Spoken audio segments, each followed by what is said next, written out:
Alhamdulillah hari ini kita bisa memulai kembali setelah berapa bulan ya kita nggak ketemu. Sebenarnya hari ini masih dalam kondisi penyesuaian terhadap jadwal-jadwal yang sudah dibuat, apalagi di semester ini, di tahun ini ada review kurikulum terkait dengan mata kuliah yang harus kita tempuh dalam satu masa studi adik. Tetapi jangan khawatir, saya kira perubahan itu tidak signifikan, artinya tidak merubah secara total, tapi mungkin ada beberapa penyempurnaan terkait dengan mata kuliah yang ada. Kebetulan di sini sebagai pengampu mata kuliah studi konstitusi, yang ini termasuk mata kuliah lanjutan yang mungkin ada di semester awal terkait mata kuliah tentang hukum ya, tentang pengantar hukum, kemudian konstitusi, kemudian nanti ada hukum tata pemerintahan, ada hukum sampai pembuatan peraturan kebijakan pemerintah. Nah, mata kuliah ini termasuk mata kuliah dasar lanjutan ya. Kalau di semester 1 atau semester 2 kemarin ada hanya mengenal bagaimana sih hukum itu ya. Yang jelas kalau kita ngomong pemerintahan itu adalah sebagai pelaksanaan implementer ya, dari kebijakan politik yang berupa produk-produk hukum yang ada di negara kita. Kalau kita bicara pemerintahan, kita sebagai komponen dari trias politika yang eksekutif, maka kita harus menjalankan konstitusi, undang-undang dasar, ya, artinya aturan main bagaimana negara ini dijalankan. Jadi seperti kita bicara undang-undang dasar, bagaimana bentuk negara kita, bagaimana lambang negara kita, bagaimana struktur kenegaraan kita, sampai bagaimana mengatur tentang hak warga negara, hak pemerintah, hak dan kewajiban pemerintah maupun aparatur negara.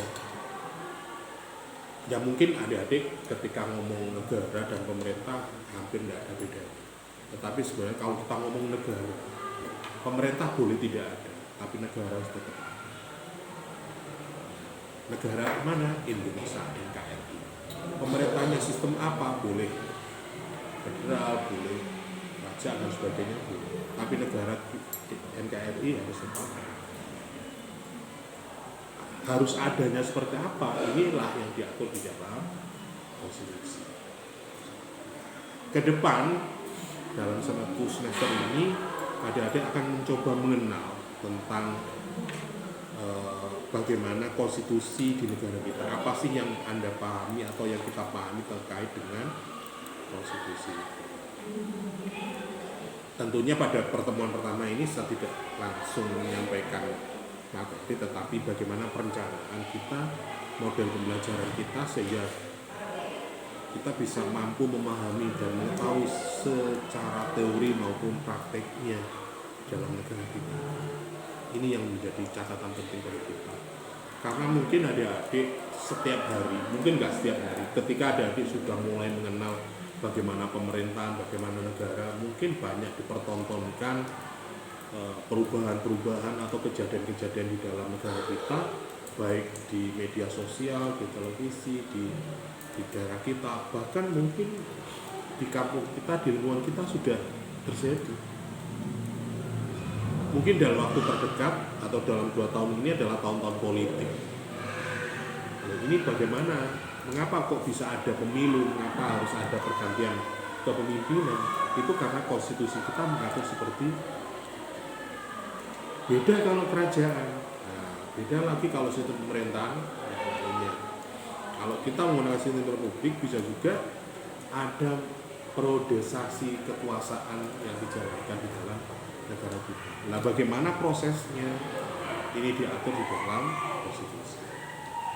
Kita pakai mazhab apa? Kita pakai metode apa? Demokrasi kah?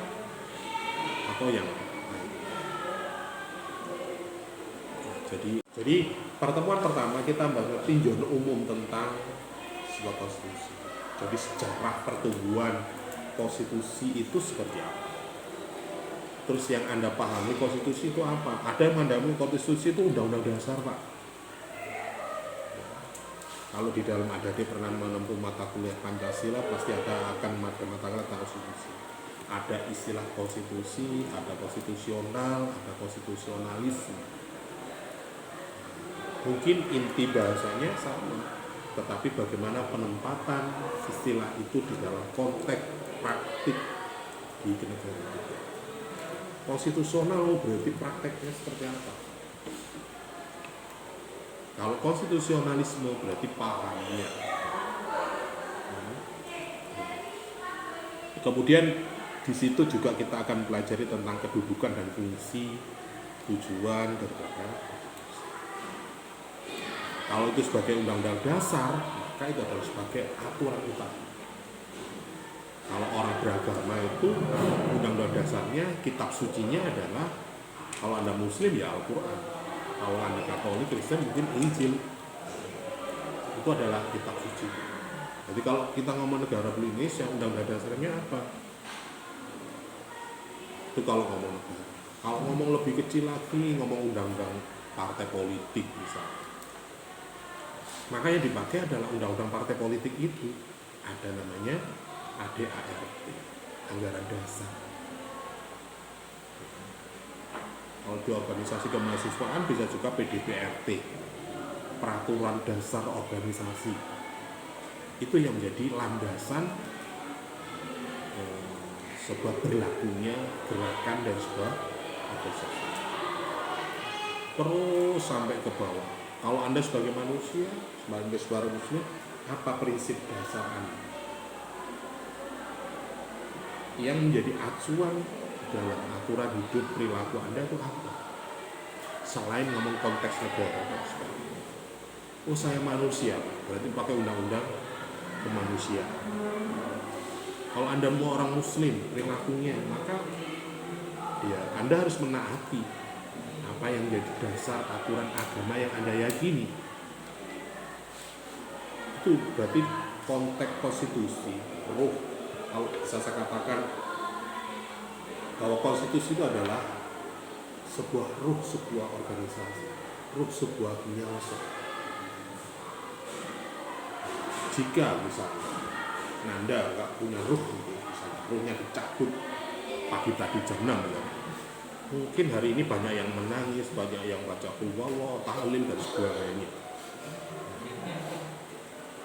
Tetapi karena ruhnya sampai detik ini ada, ya mungkin dia bisa melakukan aktivitas, rutinitas, kewajiban dan mungkin bangun pagi tadi, langsung waktunya sholat subuh, masak, persiapan kampus, itu kan berarti kan ada aturan yang harus Anda jalankan.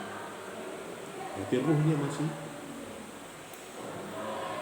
Jadi nek ngomong secara individu.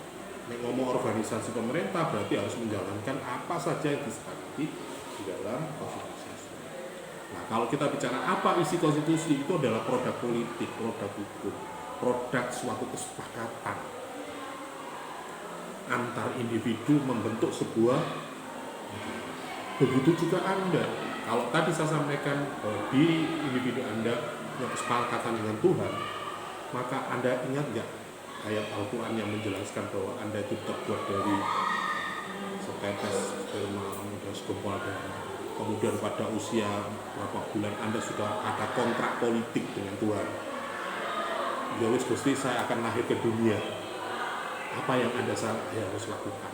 Anda taat, meyakini syahadat kepada, meyakini kepada Tuhan, menjalankan perintah Tuhan dan sebagainya, menjalankan sebagai umat manusia di dunia, sebagai khalifatul fil ardh. Itu. Begitu juga negara.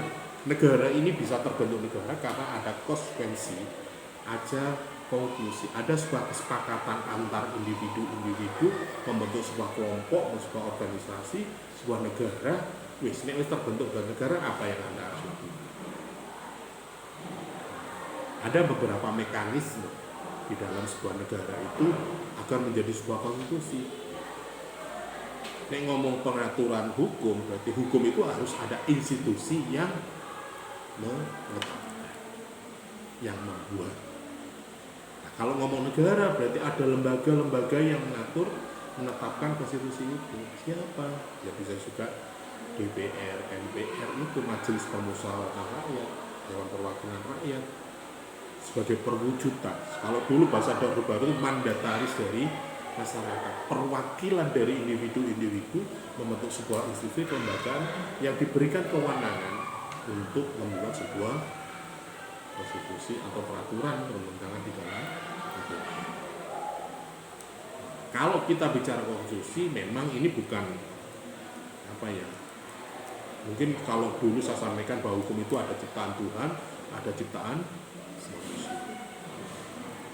Kalau konstitusi termasuk ciptaan manusia, produk dari kesepakatan manusia, berarti bisa dirubah. NKRI bisa berubah kalau memang di konstitusi kita, lembaga kita mensepakati apa.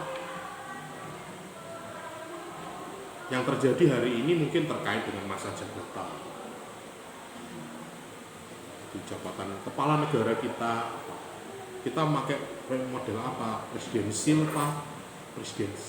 Apa? Parlementer kah? Nah, siapa yang menjadi kepala negara, siapa yang menjadi kepala pemerintahan, itu diatur di dalam. Nah, itu adalah bentuk kesepakatan yang diatur di dalam. Itu secara umum seperti itu. Tetapi kita nanti mencoba mengutak-utik terkait dengan itu. Walaupun ini kaitannya akan lebih luas lagi. Ruh itu akan menentukan apa saja yang terjadi dalam.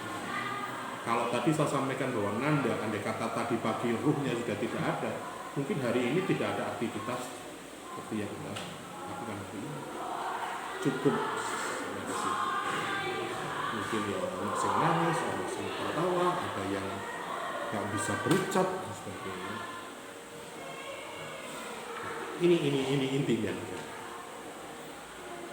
Nah, negara itu punya peran fungsi yang apa tugas fungsinya.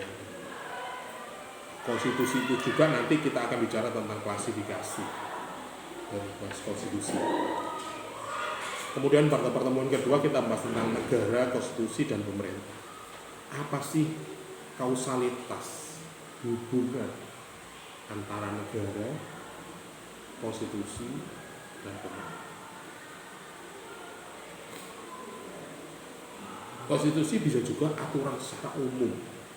Yang ngomong Muslim itu kitab suci Al-Quran. Pak, harus kita pakai apa? Iya, Al-Quran. Tapi bahasa-bahasa di dalam konstitusi jelas bahasanya masih normatif, masih umum. Begitu juga Al-Quran. Pasti ada penerjemahan untuk menerapkan di dalam konteks kehidupan. Soalnya dalam pemerintahan bisa juga dia menjabarkan, menafsirkan dari undang-undang dasar menjadi sebuah undang-undang yang ditetapkan DPR dan Presiden, kemudian menjadi peraturan Presiden, peraturan menteri, peraturan daerah provinsi, peraturan daerah kabupaten, peraturan desa. Itu adalah bentuk hierarki peraturan undang-undang. Nah, bagaimana koneksi atau hubungan antara konsep kekuasaan ini yang mengatur bagaimana ini kewenangan negara, ini kewenangan pemerintah. Tadi saya sempat diskusi dengan beberapa ibu dosen bahwa negara ini, kalau tadi saya sampaikan negara ini harus tetap ada. Pemerintah boleh berganti-ganti siapapun, bentuknya pun boleh, ya, menyesuaikan dengan situasi kondisinya. Asal itu ada mekanisme. Apa dagangannya negara, Rek? Apa sih tujuan daripada negara misalnya? Mungkin ada ketika mempelajari negara, ya, syaratnya negara harus punya wilayah, harus punya pemerintahan, harus punya undang-undang dasar, harus ada pengakuan dalam negara. Kalau kita kan sudah ada. Nah, kalau Israel, nah ini kan lagi rame. Dia diakui negara tapi tidak punya wilayah, Rek. Misalnya, Anda punya pacar, ya oke lah orang mengatakan itu, tapi statusnya Anda tahu nggak? Kita koncoan atau pacaran atau memang sudah nikah siri, Rek? Nah, itu kan status. Itu ada klasifikasi. Kemudian kita juga akan bicara tentang nilai penting konstitusi dalam suatu negara. Sekolah ini umumnya. Kalau misalnya aturan negara itu dia dilanggar, apa yang terjadi? Kalau ruh itu misalnya Anda mengaruhi, terus aku tak bunuh diri, tak cabut jawabmu, tak minum wine, gitu kan? Anda melanggar konstitusi, melanggar aturan negara, aturan ruh Anda bisa mengakhiri gitu.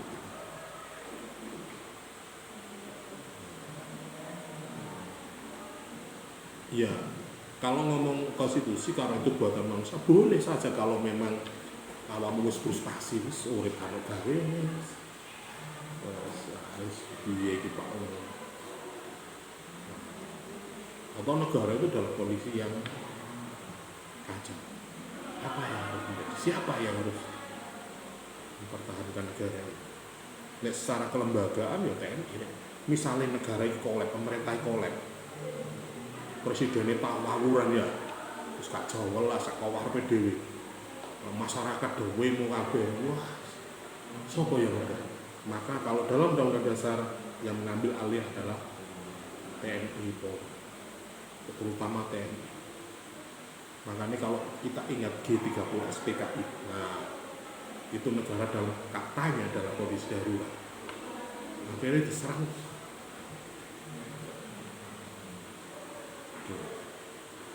Negara Vietnam yang sekarang mungkin atau Vietnam atau negara itu kan sekarang diambil oleh TNI. Ketika pemerintah itu chaos, maka TNI lah yang mengambil alih. Indonesia apa enggak seperti itu? Karena ada dekret presiden, ada itu. Ya, kemudian pada pertemuan berikutnya kita akan membahas tentang daya ikat. Ini adalah kalau kita bicara tentang daya ikat, berarti kita bicara tentang pendekatan hukum, politik, moral. Ngomong daya ikat itu apa tuh? Sejauh mana sih Anda mensyukuri, melaksanakan, meyakini apa yang sudah menjadi aturan? Bisa ngomong secara pribadi, Anda meyakini seorang muslim, sejauh mana Anda meyakini atau bahasa agamanya mengimani Al-Quran sebagai dasar hukum hidup Anda? Ya, gak mesti Pak. Misalnya Anda meyakini bahwa Tuhan Anda adalah Allah Subhanahu wa Ta'ala. Kalau Anda meyakini bahwa Allah itu Tuhan Anda, itulah Sang Maha apapun, kenapa Anda masih mengandalkan yang lain? Konteksnya beda. Kalau dalam ajaran kita, saya akan makom tasik makom syariat. Jadi kalau saya tidak bekerja, saya tidak masak, saya tidak mengangkat air minum saya, nggak sampai ke mulut ini Pak, nggak sampai pada tenggorokan saya. Mungkin itu boleh, tetapi hakikatnya kalau Anda misalnya mampu mengangkat air mineral Anda masuk ke dalam mulut Anda sehingga seger ini sopo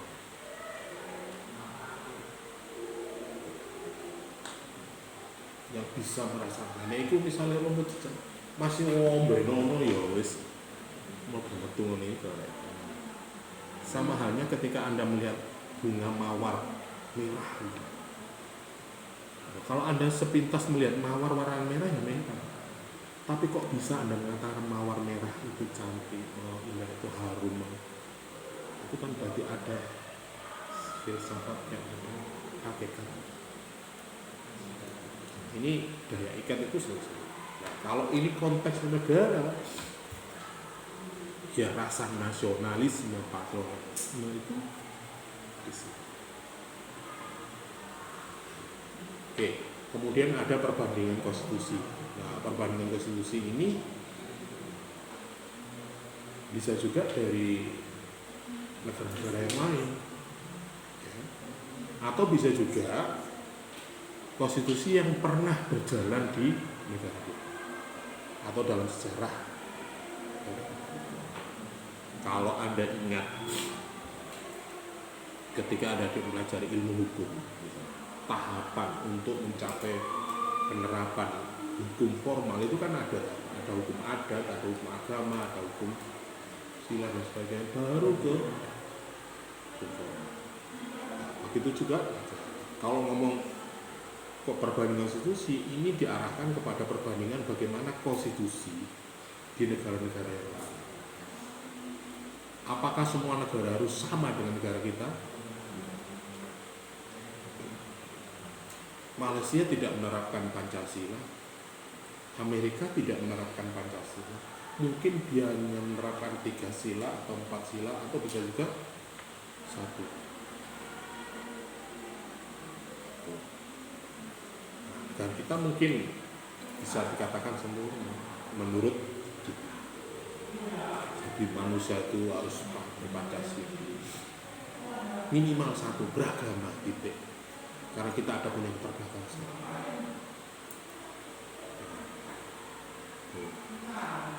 Negara-negara yang lain belum tentu. Oke, kemudian di kondisi negara kita ada fenomena berbicara tentang bagaimana dinamika konstitusi di negara kita.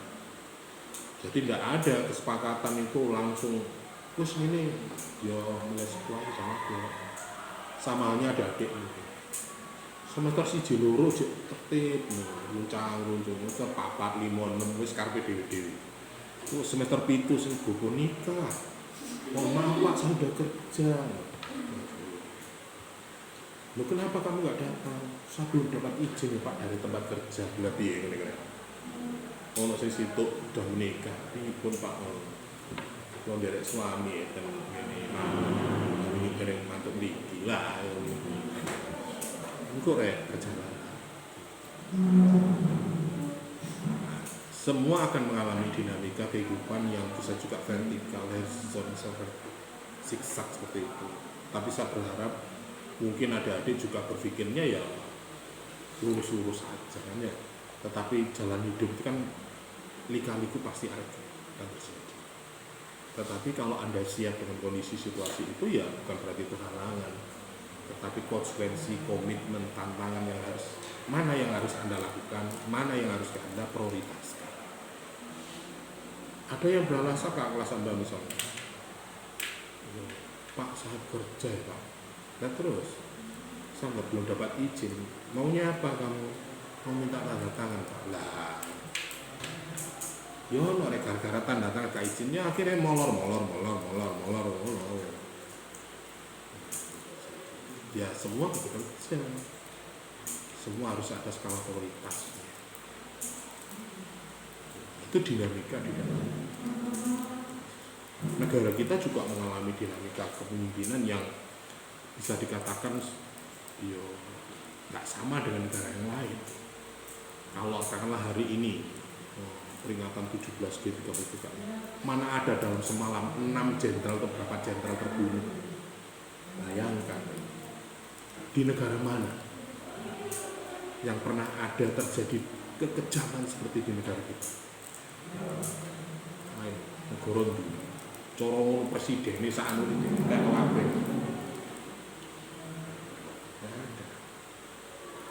Dia ngomong perih yo.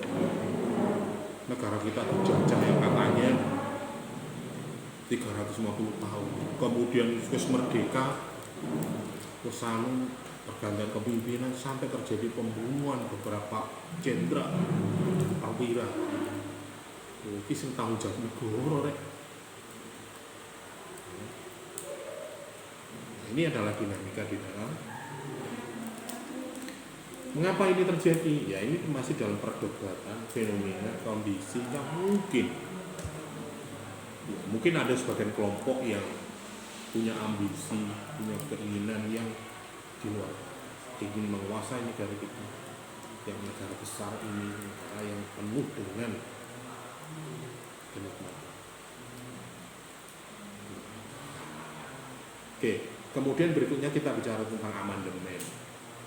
perubahan undang-undang. Ini di dalam sejarah negara kita juga mengalami berbagai perubahan-perubahan. Kalau dalam sejarah ke negara-negara kita, mungkin di awal kemerdekaan kita bicara tentang ideologi saja. Tapi zaman Orde Lama, itu sedomono ideologi. Tapi sedomono itu aliran pemikiran, marxisme, pancalisme. Baru Orde Baru kita ngomong perencanaan pembangunan. Wis ojo geger. Wis judulnya awak sampean mbek aku siji. Bapak lah ngono irunge pesek kene irunge banget ya ben lah. Jane judul sampean piye maneh. Bisa dilakukan. Nah, Orde Baru mencoba kembali lagi kepada khitab, kembali lagi pada Undang-Undang Dasar, tujuan utama negara kita. Makanya istilahnya adalah kembali kepada Undang-Undang Dasar secara konstituen, konsisten dan itu, tetapi juga mengalami namanya perubahan zaman, pasti ada dinamika-dinamika yang sehingga pada tahun 1998 terpecahlah reformasi. 1999 terjadilah amandemen Undang-Undang Dasar. Itu artinya menunjukkan bahwa konstitusi itu tidak haram untuk dirubah, boleh, asalkan mekanisme. Misalnya tahap pemilihan presiden, andai kata Undang-Undang Dasar itu tidak dirubah seperti Undang-Undang Dasar di masa Orde Baru, yo presidennya nyalon bolak-balik ya.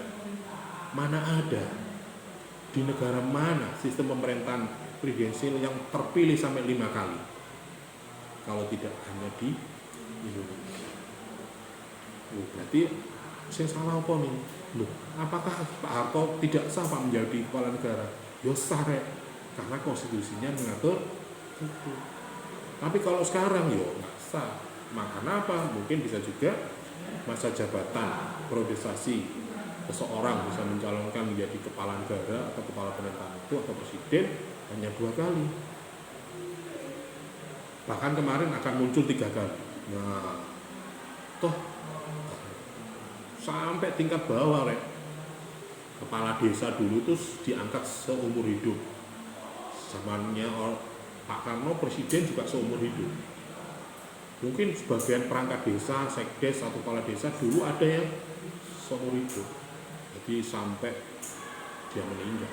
Bisa juga usianya sampai 60.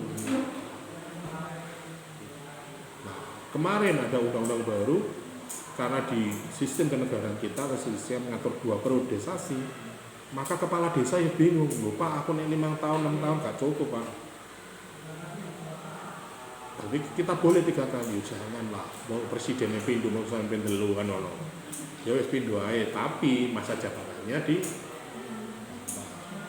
menjadi 7 tahun atau berapa kemarin ya. Oke, kemudian ini UTS ya, sampai 7 pertemuan, kemudian kita melaksanakan ujian. Nah, ujian itu seperti biasa. Di UTS itu pertemuan 1 sampai 7 ya. Kemudian ada kedudukan dan kelembagaan. Ini pertemuan berikutnya kita bicara tentang lembaga-lembaga yang ada di negara kita. Nah, ini ada wacana baru di pemerintahan Prabowo Gibran. Nah, namanya birokrasi, namanya organisasi, itu kan cenderung berkembang, cenderung mengembangkan urusan. Jadi biar ini dursi kita cukup, wah gak cukup Pak, saya ini Pak, wong anak wis gede-gede Pak. Nek aku kabeh Pak, mulai ngedusin dulu lah ngeterus sekolah, biar remek Pak. Wis sampe ngene Pak, pakai tugas. Wis aku sing persiapan berangkat sekolah. Engko nek perkara ngeterus sekolah, sampean ya diterno bareng kerja ya. Itu juga urusan negara seperti itu. Dulu pemerintah desa itu tidak ada, cukup di dalam Kemendagri. Sekarang ada kementerian urusan peranan wanita dan anak. Nah, dulu mungkin menterinya menjadi PSDM, sekarang dipecah-pecah. Nah, kalau seperti itu, maka kelembagaan negara juga akan bertambah. Ketika kementerian itu bertambah, maka fraksi-fraksi di dalam lembaga legislasi itu juga harus, karena apa, harus disinkronkan. Misalnya Komisi A bidang hukum dan politik, urusannya Mbak Menteri Sopai, ya Menteri Luar Negeri, Menteri Hukum, Menhankam dan sebagainya. Dan ditambah urusan mana, ya nambah fraksi mana rek, atau nambah urusan. Oke, dari pertemuan pasca UTS kita akan membahas lembaga-lembaga yang ada di negara kita terkait dengan peran dan fungsinya, pembagian kekuasaannya, baik itu persoalan penegakan hukum atau persoalan yang penegakan hukum kok macam-macam Pak. Ono sing bagian urusan perbankan, ono urusan korupsi, ono urusan perdata, ono urusan sebagainya. Akhirnya kan begitu guys.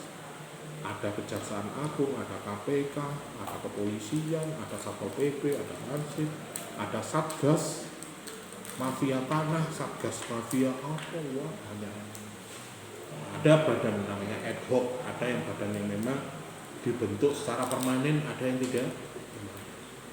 Kalau ad hoc seperti KPK, KPU itu suatu saat bisa juga ditiadakan. Kalau memang itu merasa efektif, ya bisa di kan. Misalnya kalau urusan KPK, itu cukup kejaksaan lah. Di kejaksaan itu ada dirjen ngurusi korupsi. Nah, korupsi macam-macam. Pak, nek korupsi 10.000 masuk KPK nyekel, Pak. Nah, kecilin perkara rek.